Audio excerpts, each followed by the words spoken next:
नमस्कार प्रेक्षकांनो, सनई चौघडे ह्या मालिकेच्या आजच्या भागामध्ये आपल्याला आज पाहायला मिळत आहे इथे जय आणि आपली शर्वरी हे दोघंही गाढ झोपेमध्ये असतात. दोघांनाही काहीही भान नसतं. दोघेजणे एकदम गाढ झोपेमध्ये असतानाच मॅक तिथे येतो आणि मॅक त्या दोघांना बघून भांबावून जातो. मॅक हळूहळू आवाजामध्ये ए ताई असं हाक मारत असतो आणि कळत न कळतपणे शर्वरी डोळे उघडते आणि समोर पाहते तर काय, मॅक उभा असतो आणि आपल्या तायडीला या असल्या अवस्थेत पाहून इतका भांबवला आहे. ओरडू की काय करू की कुणाला बोलू काही कळेना त्याला. मॅक त्यांना विचारत असतो, तुमचं हे असं झालं कधी?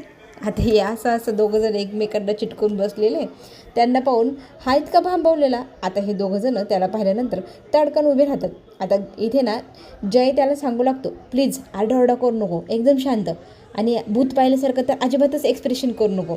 पण इथे मॅक मात्र भरपूर खुश असतो आणि म्हणतो, कधीपासून तुम्ही हे दोघं असं.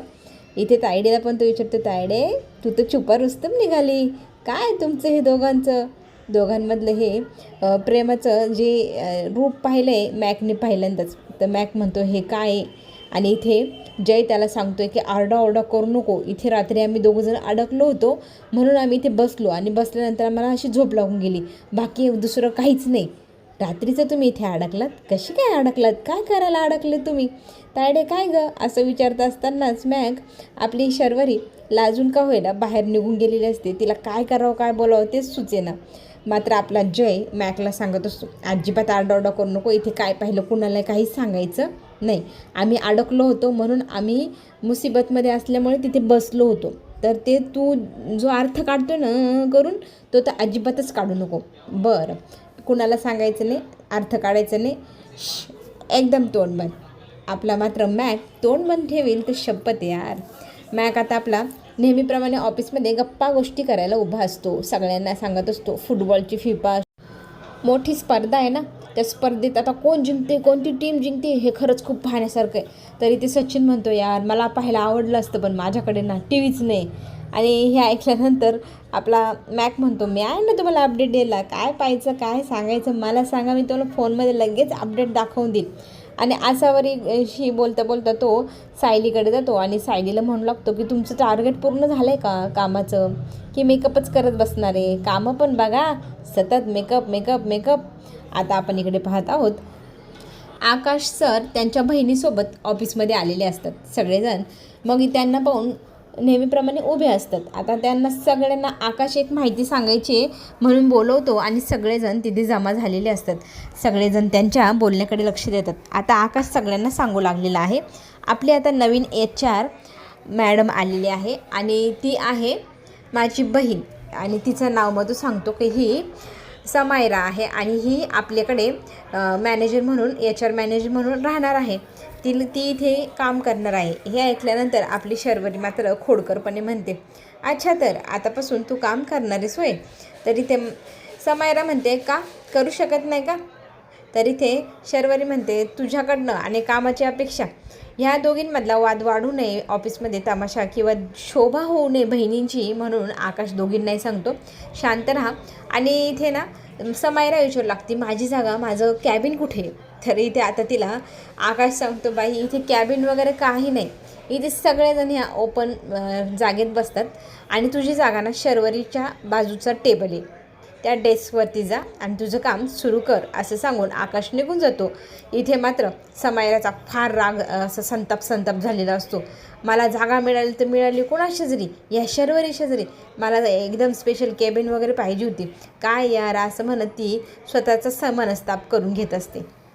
आपण इकडे शरूच्या घरी पाहू शकतो, सगळेजण गप्पा गोष्टी करत असताना तिथे पमा येते आणि पमा मग सांगू लागते मुलींना उद्या आपल्याला लवकर उठायची, लवकर तयारी करायची, काय कामं असतील ते पटपट उरकून घेऊया, कारण वटसावित्रीची पूजेसाठी सगळ्यांनी मिळून ठरवलं की एकाच ठिकाणी भेटायचं आणि एकाच ठिकाणी वटसावित्री पूजा सेलिब्रेट करायची. तर आता आपण इथे पाहतो पमा सगळ्यांना सांगत असते की लवकर उठायचं वगैरे आणि तिला उपवास हे पण ती बोलते. तर इथे सुभाष सांगू लागतो की उपवास वगैरे तू काहीही करायचं नाही. आत्ताच आजारपणातनं उठली आहे. पण तिचं म्हणणं असतं आजारपणाने थोडीच सांगितले उपवास करायचे नाही का उपवास करायचे. त्याचा आणि आजारपणाचा काही संबंध नाही. आपली ही वटपौर्णिमेची दरवर्षीची पूजा असते. काही प्रथा आहे, काही परंपरा आहे आणि मला त्या मोडायच्या नाही. मला तुमच्यासाठी उपवास करायचा म्हणजे करायचा. सुभाषने मात्र चक्क नकार दिलाय. अजिबात करायचं नाही, नाही सांगितलं ना. आणि इथे मुली त्यांना हसत असतात. बाबा तुम्ही ना उपवास करायचं नाही सांगताय म्हणजे आईला कंटाळले वाटतं. आई तुम्हाला 7 जन्म भेटेल म्हणून का? तुम्ही पुढच्या जन्मात आईसोबत नाही राहायचं असं वाटते तुमच्याकडे पाहून. मग सुभाष हसू लागतो, मुलींना गप्प बसवतो. आणि राहिला विषय उपवासाचा, तर उपवास करायला मी आहे, मला सांग, मी तुझ्यासाठी उपवास करतो. आता पवा म्हणते कुठे असं असतं का हो आणि बायकोसाठी नवऱ्याने उपवास करायचं? तसं नसतं होते. मी तुमच्यासाठी उपवास करायचं असतं आणि मला तो करायचा आहे. मला परंपरा किंवा काहीही मोडायचंच नाही आहे. पण इथे सुभाषने मात्र स्पष्ट शब्दातच सांगितले, तुझी तब्येत पाहता मी तुला कुठल्याही प्रकारचा उपवास करू देणार नाही. आणि राहिला विषय उपवासाचा, तर तुझ्या वाटचा उपवास यावर्षी मी धरतो. हवं तर पुढच्या वेळेला तुझी तब्येत चांगली असली ना मग तू उपवास कर. आता मी सांगतोय ना उपवास करायचा नाही म्हणजे नाही. आता इथे बाबा आणि आपला सुभाष यांच्यामध्ये वाद चालू असतो, कोणी करायचं कोणी नाही करायचं. तरी तिथे आता आपली आसावरी येते आणि आसावरी दोघांनाही गप्प बसा, तुम्ही दोघांनी उपवास करायचं नाही असं स्पष्ट सांगते. आणि उपवास करायचा आहे, विधी आहे, परंपरा आहे तुमच्या दोघांसाठी, आम्ही 4 जणी मिळून करू. तर आता इथे तिने सांगितलं की आम्ही चौघींनी तुमच्यासाठी उपवास करायचं ठरवलं आहे, तुम्ही अजिबात उपवास करायचं नाही. हा विषय इथेच स्टॉप. तर आता आपण ऑफिसमध्ये पाहतोय की समायरा सतत इकडे तिकडे चक्र मारते. तर सचिनचं काम होते. सचिन तिला विचारतो तुमच्यासाठी काही आणू का? तर ती त्याला उद्धटपणे म्हणते की तुला मी सांगितलं का आण, तुझे कामं बघ ना, तुला काही कामं आहेत की नाही? तर सचिन म्हणतो कामं तेच आहे माझे, प्रत्येकाला काही हवं आहे नको आहे विचारणं म्हणून विचारतोय. तर ती उर्मटपणे बोलते. सचिन तिथून निघून जातो आणि मॅक आता घरी जायच्या वेळेला ऑफिसमधनं कॅबिनमधनं बाहेर निघतोच. तितक्याच समोर त्याला समायरा दिसते. तर समायराला तो विचारतोय की तुम्ही गेला नाहीत का अजून घरी? तर ती त्याला म्हणते तुझं काय आहे, मला वाटेल तेव्हा जाईल ना, तू जा तुझ्या घरी, तू का नाही गेलेला अजून? आता मॅक पुन्हा इथे म्हणतो सगळेजण घरी गेल्यानंतरच मला घरी जायची परमिशन असते म्हणून मी विचारतोय तुम्ही कधी जाणार आहे? तर ती म्हणते इथे मी काम करायला किंवा घरी जायला नाही आणले, लक्ष ठेवायला आले. तर तो म्हणतो लक्ष ठेवायला कोणावरती आणि कशासाठी? मनातले मान म्हणते तुला काय करायचं आहे, तू तुझे कामं बघ. आणि ना राहिला विषय माझा इथे की मी किती वेळ इथे थांबणार, मी बघेल मला किती वेळ थांबायचं नाही किती नाही. तू तुझी कामं कर आणि तू इथून गेलास तरी चालेल. मॅक आता हिच्याशी काही डोकं लावत नाही, कारण ही किती उर्मट आहे त्याला चांगलंच माहिती आहे. तिच्याशी डोकं लावणं म्हणजे मूर्खपणा असं म्हणत तो तिथून निघून जातो. समायरा मात्र वाट पाहते. तिची घारीसारखी नजर फक्त गरगर फिरत आहे. तर इथे ती वाट पाहते कुणाची? तर इथे जय आणि शर्वरीची. पण त्याच वेळेला काय झालं, सायली येते आणि तिला म्हणू लागते की तू कमी वयात कशी HR झालीस ना, किती भारी वाटतं ना तू HR झाली आहेस, तू किती कमी वयाची आहे, मी तुला तू म्हटलं तर चालेल का? ह्या सगळ्या गोड गोष्टींकडे आता एकदम उर्मटपणे ही समायरा तिला म्हणू लागते हे बघ तुझी जी स्लमगिरी चालली ना ती माझ्यासमोर करायची नाही. तुझा पूर्ण डेटा वाचला आहे, बायोडेटा, की तू कुठून आली आहेस आणि कशी आली. इथे तू लोकांना सांगते तू फार मोठी आहे, श्रीमंत आहे, तू ज्या एरियात राहते ना तो झोपडपट्टी स्लॅम एरिया आहे आणि तू काय दाखवते की तू इतक्या भारी एरियात राहते आणि तू किती श्रीमंत आहे वगैरे वगैरे. माझ्यासमोर ही जी तुझी कुत्र्यासारखी जी लाळ टपकते ना ती अजिबात टपकवायची नाही. इतकी उर्मट आहे ना ही मुलगी, हिच्याशी कोणी कसं बोलू शकते यार. ही मात्र सगळ्यांना म्हणते की लायकीत राहायचं, मी कोण आहे, मी ह्या कंपनीची मालकीण आहे, माझा भाऊ ह्या कंपनीचा मालक म्हणजे मी पण त्या कंपनीची मालकीण. तेव्हा माझ्यासमोर ह्या तुझी जी फालतूगिरी चालली ना, चमचगिरी ज्याला म्हणतात ते अजिबात करायचं नाही. माझ्या मागे किंवा पुढेही करायचं नाही. आणि राहिला विषय तुझं काय करायचं ते मी पाहतेच. तर इथे सायली लगेचच म्हणू लागते की मॅडम मला माफ करा, मी पुन्हा असं करणार नाही. खरं तर माझी परिस्थिती फार नाजूक आहे. माझे वडील पण सतत आजारी असतात, त्यांच्या दवाखान्यासाठी घर चालवण्यासाठी मला जॉब चांगला मिळाला इथे म्हणून मी इथे काम करायला आली आहे. पण कुणाला सांगू नका की माझी काय खरंच परिस्थिती आहे आणि प्लीज मला ना माफ करा, मी पुन्हा तुम्हाला कधीही त्रास द्यायला येणार नाही. तर आता इथून पुढे लायकीत राहायचं, माझ्यासमोर ही स्लॅमगिरी तर अजिबात करायची नाही. लाल टपकवत तुझे कामं धंदे बघायचे, तिकडे जाऊन कोपऱ्यात बसायचं. मला काय हवं नको मी माझं बघेन. इतकी उर्मटपणे बोलते आणि ती बिचारी सायली तिच्या खुर्चीत जाऊन बसते. आता इथे तिची नजर जाते जयकडे. जय म्हणजे त्या आपल्या तेजस्विनी मॅडमचा जॅकपॉट असलेल्या मुलाचा भाऊ, ज्याला तिला जो व्यक्ती पाहिजे होता त्या व्यक्तीला न मिळवता आलेली, ह्याच व्यक्तीमुळे झालेली सगळी गोची, आता त्याला आता चांगलं नजरेखाली ठेवायचे, त्याच्यावर चांगली देखरेख करायची, हाच तिचा आता मेन हेतू. आणि तिला जो हेतू साध्य करायचा आहे तो आता ऑफिसमध्ये राहूनच करता येणार, म्हणूनच तर ती ऑफिसमध्ये जॉईन झालेली आहे HR म्हणून. आता बघता बघता सगळेजण आपापल्या घरी गेले, रात्र झाली. आपल्या भावाशी बोलण्यासाठी आपला गौतम इथे आलेला असतो. गौतम दादाला मग एकदम इमोशनली म्हणू लागतो की दादा, फक्त आणि फक्त तुझ्यामुळेच मी आसावरीशी लग्न करू शकतो, नाहीतर मामाची आट ऐकल्यानंतर मला तर वाटतच नव्हतं की मी लग्न करेल कधी, आसावरीसोबत मी कधी राहील. इतक्या अटी, इतक्या शर्ती, ह्या सगळ्या गोष्टी प्रेमामध्ये साध्य करण्यासाठी तूच खरं तर मला मदत केली आहे. तू सगळ्यात मोठा माझ्या प्रेमासाठी असलेला दुवा आहे आणि तूच आहे, म्हणून मी आणि आशू एकत्र येऊ शकतो.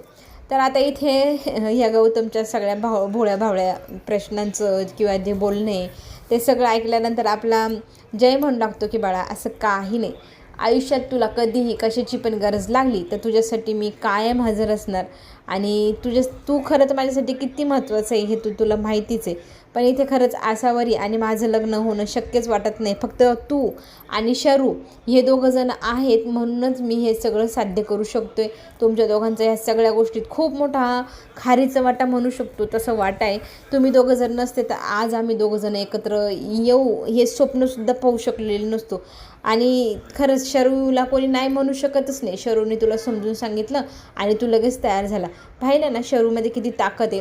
आता हे सगळं बोलणं ना गुपचूप त्या दोघांची आई ऐकत असते. तेजस्विनीला आत्ता कळलं की हा फक्त शरूसाठी बदलला आहे, तो पण एवढा. आणि शरूचं कौतुक करता करता ना इथे गौतम म्हणू लागतो, बघ ना शरूचं तू सगळं ऐकतो, तिचं म्हणणं तिचं बोलणं तुला पटतं, इतर कोणी काय सांगितलं तर तू ऐकतही नाही, पटतही नाही तुला.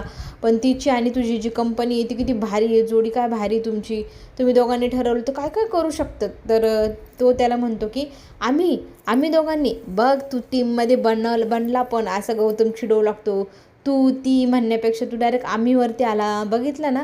तर आता इथे आरेरावी करत आपला जय उठतो आणि गौतमला म्हणतो, तू जे चिडवतोय तो आत्ताच्या आत्ता बंद कर बरं का, आम्ही दोघं म्हणजे काय. तर इथे तो म्हणतो, मग आहेस तुम्ही दोघं एकत्र एका टीममध्ये, तिचे शब्द न पाडणारा तू, तिचं सगळं ऐकणारा तू. आणि दोघांमध्ये तिथे चेष्टा मस्करी सुरू होते. मात्र इथे तेजस्विनीच्या पायाखालची जणू काही कोणतरी जमीनच काढून घेतलेली आहे. तेजस्विनीच्या चेहऱ्यावरचा तो राग, तो संताप आणि शर्वरीच्या बाबतीत तिची असलेली ती जेलेसीवाली फिलिंग, सगळं काही आपल्याला तिथे पाहायला मिळत आहे. आता बघता बघता सकाळ झाली आणि सगळेजण आता आलेले आहेत वटपौर्णिमेच्या पूजेच्या ठिकाणी, जिथे सगळ्यांनी मिळून ठरवलं की आपण एकत्र येऊन पूजा करायची. सगळेजण एकमेकांचं कोडकौतुक करत असतात. कुणाची नजर सुनेला लागू नये म्हणून उमा तिला काजळ देखील लावते आणि खरंच ताई तुझी सून खूप सुंदर दिसते असं पम्मा तिला कॉम्प्लिमेंट पण देते. तुमच्या दोघांची जोडीच खरं तर छान दिसते असं पम्मा दोघा नवरा बायकोंना म्हणजे सुनाला आणि मुलाला म्हणते. बघता बघता तिथे सगळेजण मंडळी जमा होतात आणि जय आणि गौतमचे घरचे पण येतात. तर आपली आसावरी एकदम साधे भोळेपणाने सासूबाईंच्या पाया पडावा म्हणून पुढे जाते आणि तिच्या पाया पडण्यासाठी तिच्यासमोर वागते. आता तेजस्विनीबाई मात्र मुद्दामच म्हणते की मी काय तुझी अजून सासू झालेली नाही, नको माझ्या पाया पडू. बरं नको पडू तर राहिलं बाई. आता इथे आपण पाहतोय की सगळेजण आता इथे जमा झाले, तर सगळ्यांनी एकत्र मिळून पूजा करायची म्हणून तिथे गप्पा गोष्टी चाललेल्या असताना जय काय आजीला म्हणतो की आजी मी जरा तिकडे लांब जाऊन उभं राहतो, मला नाही ह्या सगळ्या रीतिरिवाज हे सगळं खोटं वाटतं, मला ह्या गोष्टीत इंटरेस्टच नाही आहे, तर मी जातो बुवा. तर आपली आजी आता जयला म्हणते की थांब, तू दरवेळेला कुठल्या ना कुठल्या कारणाने पळ काढत असतो, पण आज मी तुला जाऊ देणार नाही. आणि हा सण साधासुद्धा नाही, या सणाला खूप मोठं महत्त्व आहे. त्या सणाची तुला कहाणी माहिती आहे का? कारण तेजस्विनीला तर माहितीच नसेल, तिने कधी केलाच नाही आहे. तर तू ही कहाणी ऐक, तुला नक्कीच ह्या कहाणीतनं काहीतरी बोध मिळेल. तर आता आजी म्हणते की मी सांगितली असती पण मला ना वयामानाने विसरायला होतं. तर उमाला ती रिक्वेस्ट करते, तू सांगशील का? तर उमा म्हणते हो सांगेल ना. सत्यवान सावित्रीची कथा अगदी सुंदर कथा आहे. दोघंजणं राजा राणी, त्यांनी लग्न केलं, एकत्र राहिली आणि नंतर नारद मुनींनी सांगितलं आपल्या सावित्रीला की तुझं सत्यवान जो नवरा आहे त्याचं 1 वर्ष आयुष्य प्रमाण राहिले, तो 1 वर्षाने मरण पावेल, तरीही तू त्याच्यासोबत लग्न करून राहणारच आहे? तर ती म्हणते हो माझा ठाम निर्णय, मी त्याच्यासोबतच राहील. बघता बघता तिने लग्न केलं आणि 1 वर्ष पूर्ण झाल्यानंतर यम आले त्याला घेऊन जाण्यासाठी. त्यांच्या मागे मागे ती चालत राहिली आणि यमाला खूप तिने प्रश्न विचारले. खूप तिची जी शक्ती होती ना पतिव्रतेची, ती शक्ती असल्यामुळे ती यमाच्या मागे मागे जाऊन त्याच्याशी बोलू शकली. यम तिला म्हणाला की तू मागे फिर, पण ती नाही म्हणाली.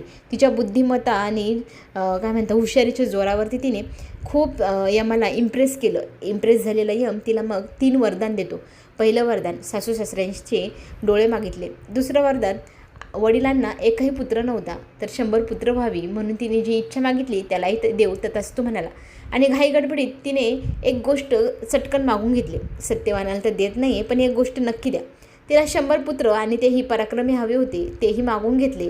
घाई गडबडीत तथास्तु असा वर देऊन यम मोकळे झाले आणि अडकले ना यमदेव. तीच ती कहाणी. पाहिलं ना, एखादी स्त्री तिच्या चातुर्याने आणि तिच्या पतिव्रतेने, तिच्या सत्य वागण्याने, तिचं जे खरं रूप आहे, जी महिलेची शक्ती असते ना, त्या शक्तीने तिने यमदेवाकडनं सुद्धा नवऱ्याचे प्राण मागून घेतले. किती शक्ती आहे एखाद्या स्त्रीमध्ये हे या कहाणीतनं बोधले. आणि खरं सांगू का, तू प्रत्येक वेळेला ना कुठल्याही स्त्रीचा झटकन पटकन अपमान करून टाकतो. तुला स्त्री शक्तीची जी माहिती नाही आहे ना ती मी तुला सांगितली आज. कुठल्याही स्त्रीचा कधी चटकन पटकन अपमान करू नको. त्या स्त्रीमध्ये किती शक्ती आहे, किती ताकद आहे हे तुला त्यातनंच समजेल. इतकी सुंदर कहाणी ऐकल्यानंतर इथे मात्र क्षणभरही विचार न करता आपला जय असा शांत उभा राहतो आणि तिथे थांबायला मग तो तयार होतो. आणि तो तयार झालेला पाहून शर्वरीलाही खूप छान वाटतं. आता इथून पुढे जो ट्विस्ट येणार आहे तोही पुढे आपल्याला पाहायला मिळणार आहे. तेव्हा चॅनलला नक्की लाईक करा, सबस्क्राईब करायला विसरू नका. कमेंटमध्ये नक्की सांगा की सिरियल कशी वाटते. चला तर मग आत्ता आपण घेऊ छोटीशी विश्रांती आणि पुन्हा भेटूया पुढील भागामध्ये. धन्यवाद.